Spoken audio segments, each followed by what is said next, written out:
Concern ata.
hurt before.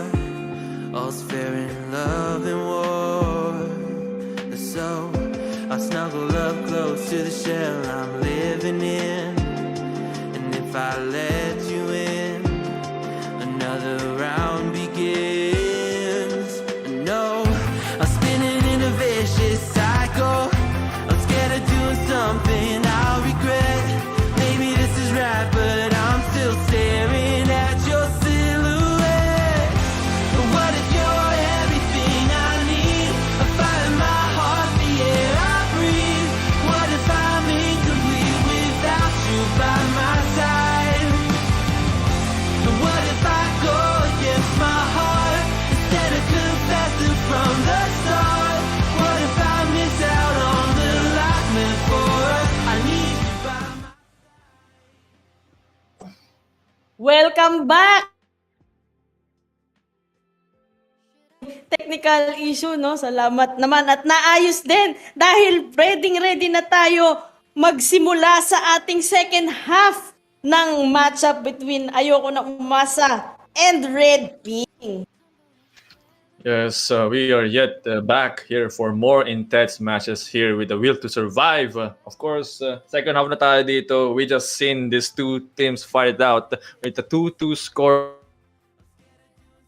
At least 3-man escape or 3-man kills to actually get a spot here for the round 2. Kasi kung hindi, babagsak sila on the elimination round with still having a chance to fight out para makapili or para makapasok uli on the second spot naman this time for our semifinals. Pero tingnan natin on how will this go on for these two teams. It's this time to be switching side. It seems like, is that Sakiro on the hunting side or it's a player? Kasi hindi ko makita yung kailang person.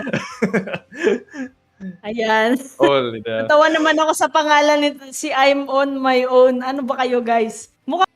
Sa pagkakaintindi ko, Scouts team na naman ito. Again, salamat sa pag-participate at ready na naman po kaming makawitness ng inyong sabungan. Ayan. So again, katulad po ng previous match, we will be having it once more in Leo's memory. Ngayon sa pagkakaalam natin, no, itong ano talaga itong Leo's Memory, isa to sa mga pinaka-hate natin na map. Never tong pinili in a tournament setting. Actually, rarely lang siya, to be honest. And di ko din kasi alam kung pwede siya or maganda siya for a hunter or survivor. Pero sa akin is yung mismong nasa factory talaga. It's just purely for a survivor playground there. Kasi second floor, it takes too much time for a hunter to chase off yung kailangan target nila if they will be able to go on that spot. But it seems like Reaper will be banned and no Birdie will be found here this time yet again.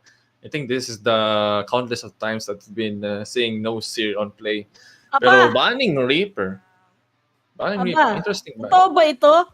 Mukhang ang hunter natin for today's video ay si Clown.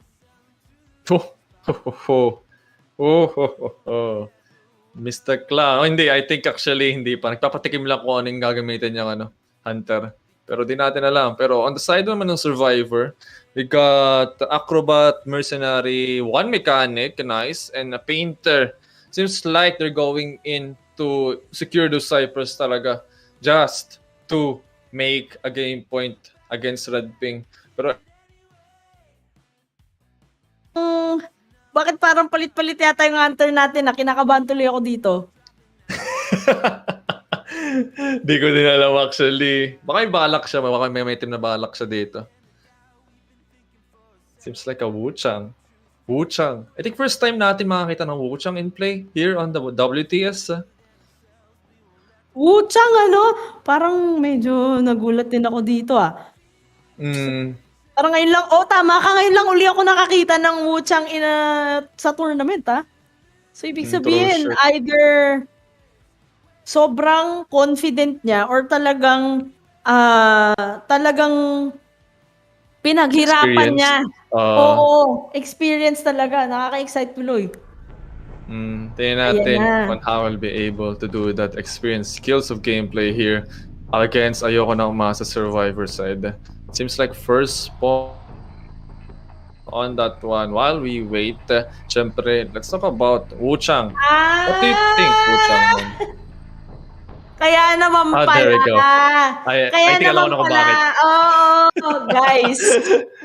Mukhang pwede ba nating i-chismax kung sino to? I think kila din naman ata nila if Yes, they yes. are familiar with this one. But Yes, Apex definitely. is actually a old player din and really excel at those few picks and hunters. But we're going to see him play Wuchang here, and I've seen him play. And I've been against him on PC. It's really a freaking tough job to go against with him. Freaking Yapets. But hey, tingnan natin. What do you think, Ate Kay? Wuchang on this map. Seems like a good pick on the side of Yapets. I think akin lang naman kasi kilala ko na kasi kung paano mag-Wuchang itong si Yapets. Very aggressive yung kanyang approach, no? Kasi Yes, very. sa dami ng mga naggumamit ng Wuchang, merong mga ibang nakita akong playstyles. So, merong mga Wuchang na many. patient na medyo akala mo ang bagal kumilos pero somehow napapaikot nila yung sitwasyon in late game. Ibang galawan nito si Yapets. Very aggressive siya, no? Magaling siya mag-chase. Always on his toes, no subtle movements, and very much on point. Like that. Yan ang sinasabi ko! Point. Experience Wuchang is a scary one to actually go against it. You get that pinpoint teleportation or kung alam niya yung mga spawn points mo, alam niya kung saan siya pupunta. But with that first pallet stun onto Yapets, not Scouts needs that painting. But it seems like di niya papakawalan ito at going in with the second hit before that happens. First chair for this painter with 5 snipers still remaining. Mechanic is still alive and let loose on the map. But let's see on how will this Cypress be going down on the side of ANU. Pero still, Grabe. Yan Parang natin. hindi na nangalawang itong si Yapets, di ba? Kasi isa to sa nag-hiatus ni Araping returning player din ito eh. Pero mukhang actually.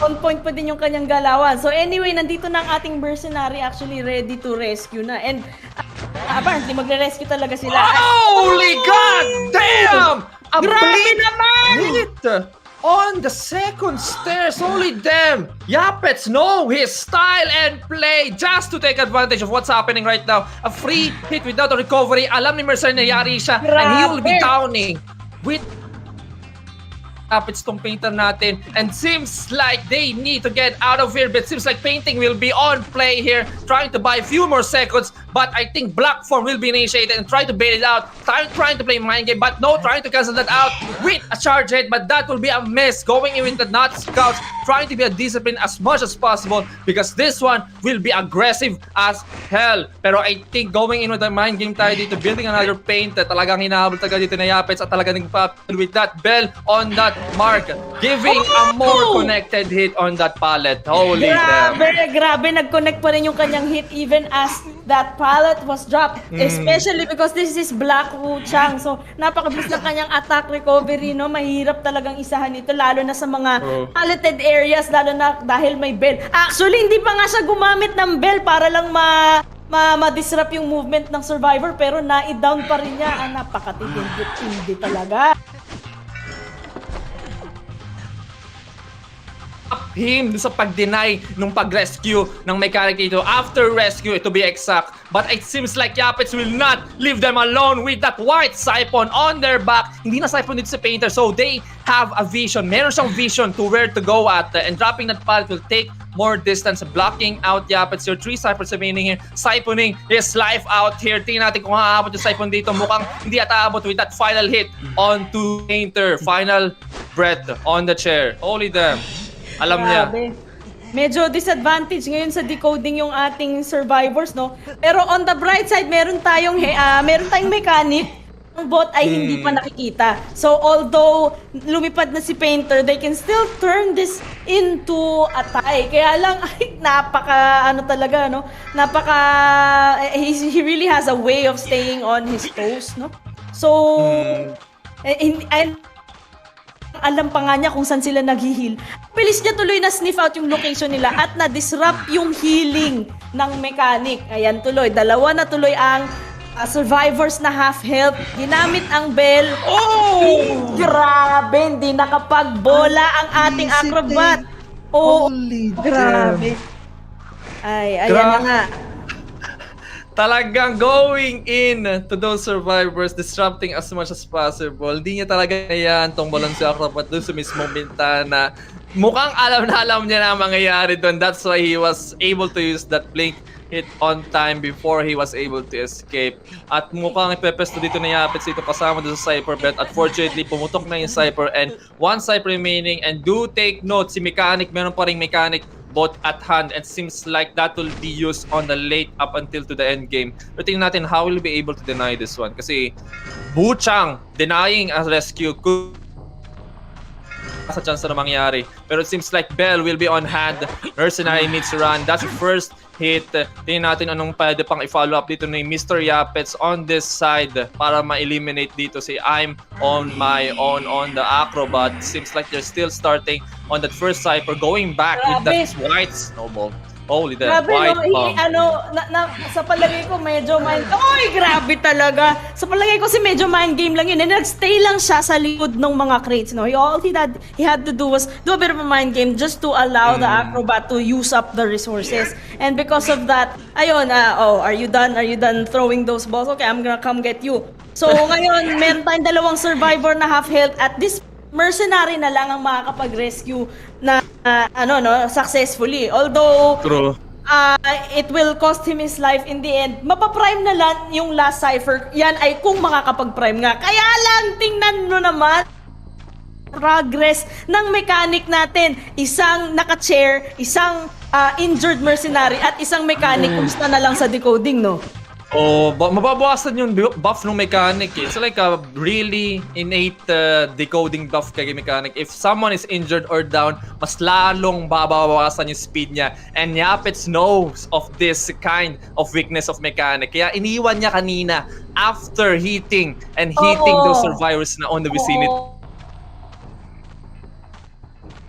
Alam niya kung nasan si Acrobat at this point. He's just disrupting. He's just controlling this game on the grasp of his hand.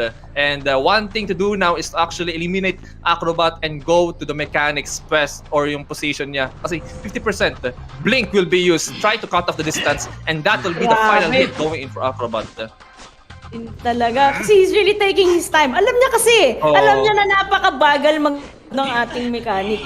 So, kahit i-chair pa niya itong mercenary, hindi naman siya matitreaten kasi tinan mo, ang bagal talaga. All this time, nagdi-decode pa rin yung mechanic. Wala tayong bot. No? Dahil hindi nakita yung bot, I'm gonna assume na he was placed on the gate or something. Ayan na nga, actually kita ko nga yung silhouette niya, na nandyan nga siya sa gate nakaabang. Kaya lang, hindi naabot eh. Hindi umabot yung ating late game scenario. Kasi una pa lang sa aggression ni Yapets, naipalipad na niya yung painter. True shot. Grabe. Kahit yung painter is meron siyang innate ability na wala siyang half pathway the mark. Still, Yapets was able to take control of this game. Still, good efforts going in for ANU. Was really able to communicate well and doing those body blocks para ma-prevent yung control ng game nito ni Nat Yapets. But still, Nat Yapets was able and was able to take 5 juicy points on their side. So that will be them taking a position on the next round here on the winner's bracket. Still, we're going to see ANU have or play it out on the loser's bracket. They still have a chance to fight it out on the second position here on the Group B stage or Day 2. Well played on both of the teams. Grabe, really. napakagaling. So, ang is ang galing ng chase ni Wu Chang.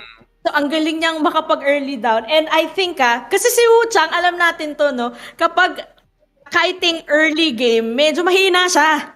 Madali siyang makite. Lalo na kapag madaming resources, madaming pallets, madaling ubusan ng oras si Wu Chang para makapag-ambag ng decoding.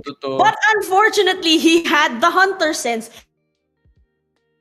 factory where somebody is decoding. Now, that factory, although it has a lot of good passageways depending on the survivor and the skills, it's such an open area eh. Napaka-open area niya. So kapag makapag-hit ka sa survivor na nagdi-decode doon, wala siyang choice kundi pumunta doon sa pallet sa likod. And because of that, sinira niya yung pallet, and then sinira pa niya yung isa pang pallet that is circling towards the window on the left side. Dahil nasira niya pareho yun yung nakapag-cut short ng kahit ng ating painter. Napakagaling. I think yun pa lang, being able to find a survivor there is the winning move already for the hunter. Grabe. Ang galing. Exactly yung sinabi mo. Since yung weakness kasi ng Wuchang is the, pag binight time yung early kite niya, wala siyang available skills to use on you. Ang available just to go or teleport on the spot kung saan siya pupunta. At alam ni Yapits yung weakness nun eh. So, he's really, talaga practice niya talaga yung pag-TP niya on the exactly spot. Yun yung ibang experienced players ng Wuchang talaga nang ginagawa. If I can't chase or unlock my ability, I'll just practice my way to teleport and catch you off guard and attaining that first hit that I need. Talagang, he knows his stuff. He knows the weakness of Wuchang and he'll just use it to his advantage doon sa kalaban ng team. Still, very well played na pinakita ng both of the teams. Well played. Saka sa palagay ko, medyo na-caught off guard din yung ating community kasi wala na eh. Wala na si Wuchang, wala na may pakialam sa kanya. So, talagang wala na siya sa meta. Pero somehow talaga mayroong mga players na loyal sa hunter na to. Kasi matagal na to ginagamit ni Yapits eh. Actually, medyo deep din yung kanyang hunter pool, no? We also know that he uses Clown. Pero for him to use Wuchang in a tournament setting, that's really something that actually none of us were expecting. But still, let's see on the next game. Pero syempre, before that happens, we're going to have a itsy-bitsy break because this time around, we're going to see Araping Panlipunan against Socty D Nine. So, tingnan natin on how will this happen. We'll be back again for more of this Will to Survive action. This is Goodman and IK going on a little busy break. Bye!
Have I become a little too shy for love?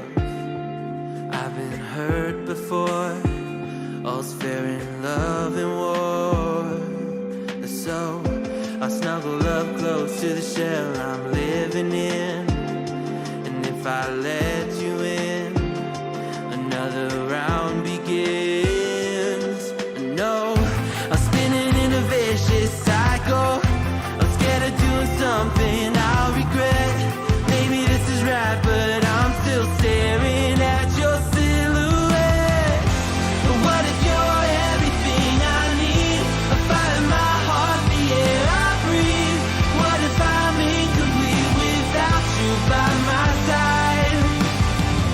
And what if I go against my heart instead of confessing from the start? What if I miss out on the life meant for us? I need you by my side.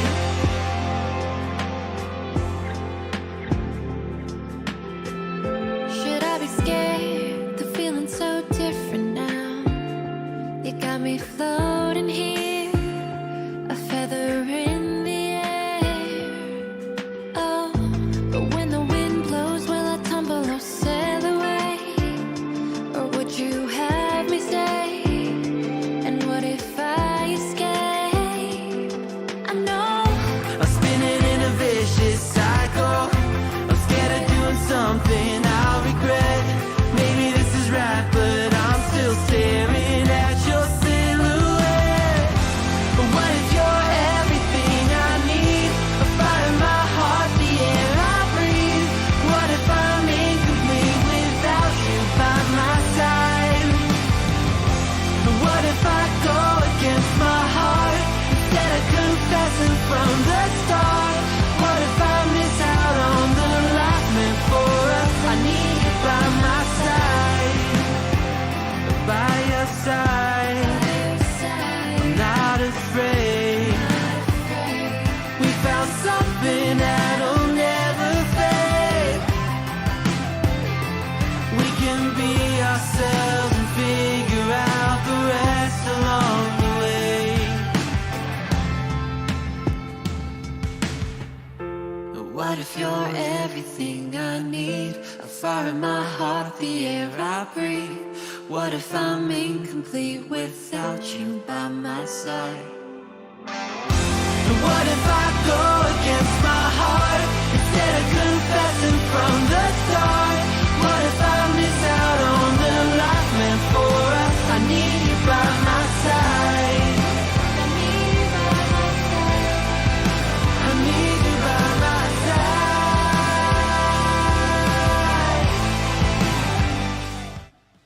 Welcome big boys and big girls detectives right out there sa mga nanonood dito sa ating WTS Will to Survive. We're on your own tournament. Holy mas na napanood natin. But first of all, ako si Goodman and this Ashi will be your caster for this next match that we're having. Ashi, what is up? How are you? My God, that last match left me in chills. To be honest, like I haven't seen Muchang in a long time as well. So like seeing him being utilized like that, it was really like such a reminder that he can still be a meta hunter even if True there's like shot. new hunters coming out today. Even though nawala na sa meta, as you said, iba na yung meta, it could still be a threat if being used by the right player talaga. And to be exact, experienced player din actually. So every survivors and hunters is really be a dangerous one to go against it. So do take note on that dun sa mga naglaro pa rin or sa mga ayaw ng off meta.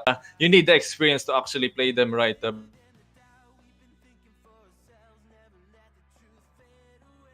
Of Ayoko na Umasa on that side. But we're going to witness this time around naman is yung between AP and Socty D Nine on their first half.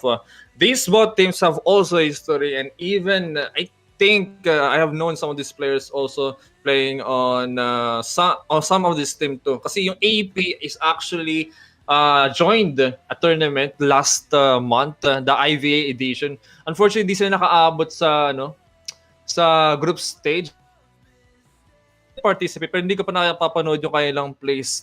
And going inside on elimination stage is also an achievement for them too, because hirap makapasok on that IVA because some of the players are really tough to beat on that one because updated sila sa meta eh.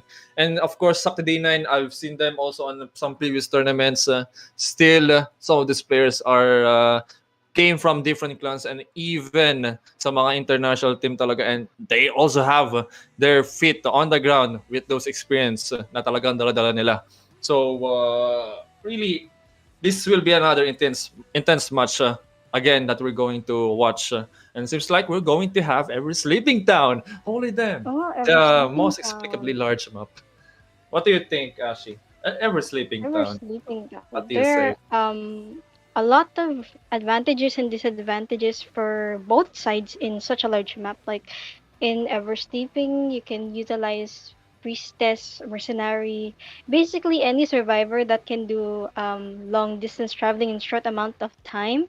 You can utilize them in Ever Sleeping, and there are also a lot of hunters that have a good map control and good cipher pressure. And despite that, there are still a lot of drawbacks from having a large map, but I believe that our players are skilled enough to identify the advantages that they can utilize in such a map. True shot on that one. I think one of the few characters that can be used to really have an advantage on this one is yung Breaking Will and a Priestess on the side of Survivor side. And saying that, it seems like they know how to ban or sining ibaban na dito at that point. But still, di natin alam yung pwede nilang gamitin on both of the sides. But if we're going to expect, they're going to know their stuff. And if they too take notes, they're going to ban or going into respect ban. And as you have said, Priestess is out of the game for this one. And Birdie is now available for use. But still, We it could could be see a still seer, dangerous. possibly. Mm.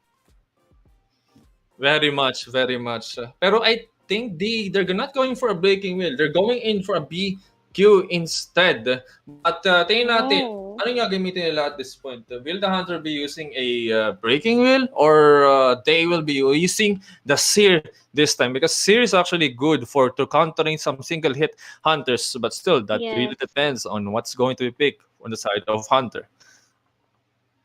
Yeah, it seems that we still aren't sure what the hunter pick is, but I'm very excited for this match since it seems like all of our players are really going to give it their 100% right now. They will surely do. Pero yun nga, I think may gagamit isang flywheel with a B-badge here. They're not going to let it go because it's a great opportunity. But it seems like this will be, God damn it. So I think it seems like a bonbon will be used. I think that's Carol. Freak you, Carol. But yun nga, forward will be also used. Yes, I love you too, random player kung sino man yun. But yeah, forward and seer, two key meta picks will be in their hand. They know what's going or what are their plan on mind. But Bonbon will be used on this one. As we've seen some Bonbon. matches with Bonbon, good camping ability and those bombs. Chip damage, very dangerous. Sana all, of course, they love me. Sana mahal din ako. Anyway, so yun nga, moving Ano on ba sa yan? kailangan natin. Ano ba yun? Pero going back to the match, of course, we got a spawn on the school gate, everyone. School freaking gate to the other side of the village gate, as we can see. And seems like medyo malapit sa gitna. And two of the survivors are there on the freaking graveyard. And maybe, di ko mabasa yung kanilang pangalan, but I'll try my best to actually say this name correctly. The forward and the seer is on close by vicinity here. Mukhang hinahanap niya pa or hinahanap ni Del Peralcon ng pick to actually go on with the first chase. Kasi seer is as a counter to Bonbon, and Bonbon counter seer. So that'll be a good one to chase off. Yeah, it seems like he's actually going to go for Seer, and I'm unsure if Seer will use his bird, but there it is, the bird, and that was very good timing by the Seer. That will buy him some time to transition to another kiting area while the rest of his teammates decode. Still, we have Seer here using the flying wheel to buy himself some more time, but that is some chip damage from the Bonbon, doing some extra damage to the Seer.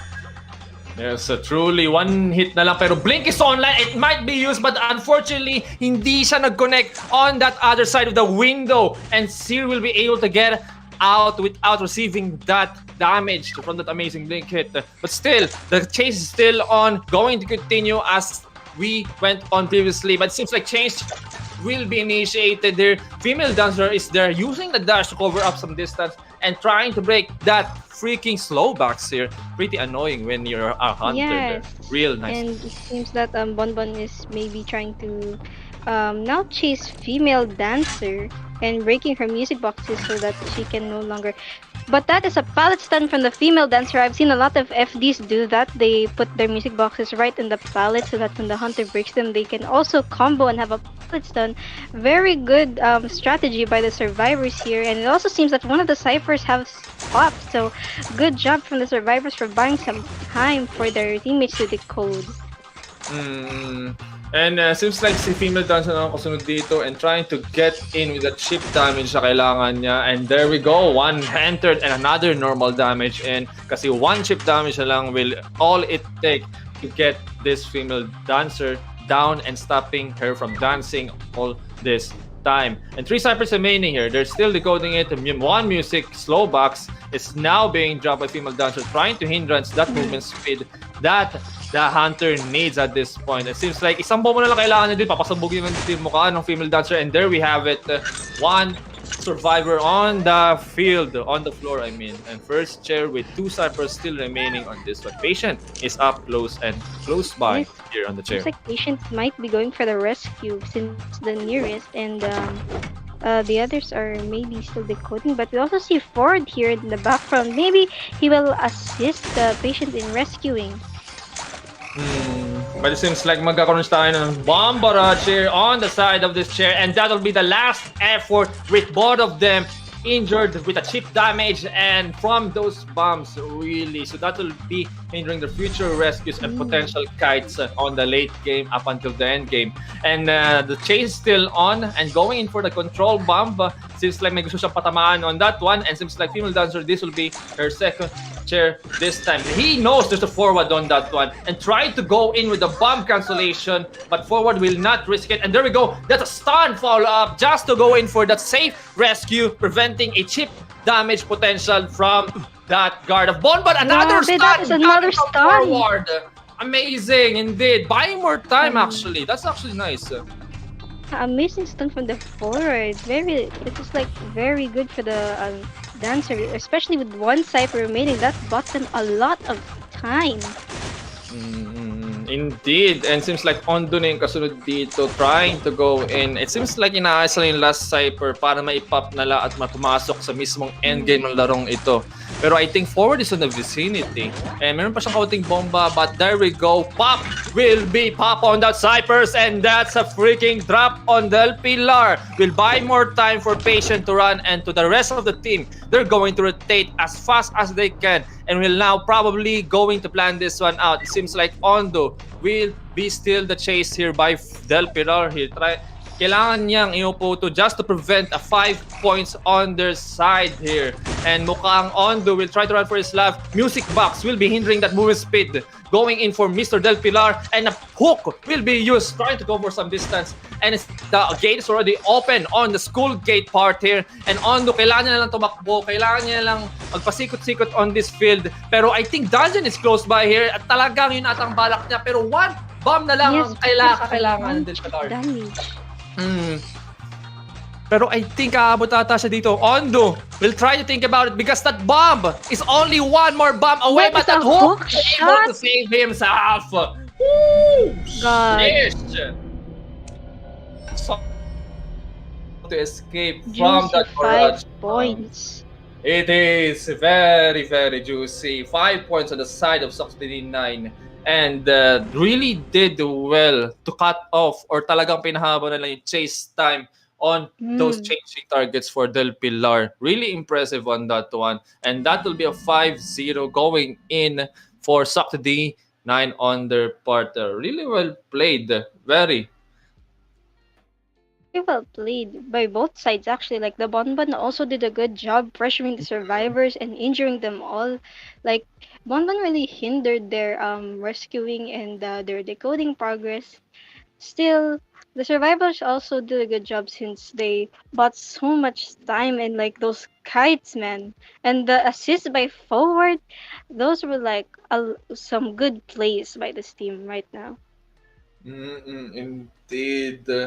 Still, ang best niya para i-disrupt. And even with those bombs talaga, trying to insert some chip damage. But the team of Socty D Nine was able to force him to change his target and was able to take control of that game. Still, we got the second half yet to be uncovered here. Tingnan natin kung paano dadalihin dito ng AP against Socty D Nine because they need more. They need a 5 points or 4-man escape onto the side on their team. So, they need to draw this one out para may prevent ni Socty D Nine ang pagpasok nila on the round 2. So, they need to plan this one out carefully Yes, kung they ano yung do. pwedeng possibly na pwede nang gamitin on this one. Still,